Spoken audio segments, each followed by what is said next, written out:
Question number 9. So இங்க வந்து adjoint A கொடுத்துட்டு A inverse கண்டுபிடிக்க சொல்றாங்க. அப்ப solution, so adj A equal to 0, minus 2, 0, 6, 2, minus 6, minus 3, 0, 6. அப்ப A inverse-க்கு என்ன formula? A inverse equal to adjoint A கொடுத்துட்டு A inverse கண்டுபிடிக்க சொன்னா A inverse equal to plus or minus 1 by root of determinant of adj A into adjoint A. இதுதான் formula. First நம்ம என்ன கண்டுபிடிக்கணும்?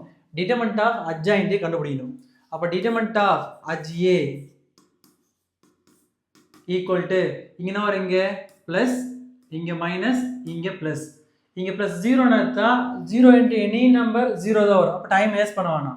அப்ப இங்க வந்து மைனஸ் இன் மைனஸ் பிளஸ் வருமா? plus 2 into அப்ப இந்த 2 எடுத்துட்டானா இந்த ரோவும் காலம் போச்சுறானா இங்க 6 6 ஆ 36 ன்னு வரும்.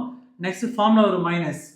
இங்க 3 6 ஆ 18 மைனஸ் இன் மைனஸ் பிளஸ் ஃபார்முலா மைனஸ் இல்லையா? அப்பனா வரும் இங்க 3 6 ஆ 18.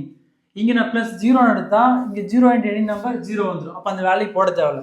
அப்ப ரிமைனிங் என்ன வரும்னா 2 into 36 minus 18 வரும் இங்க 18.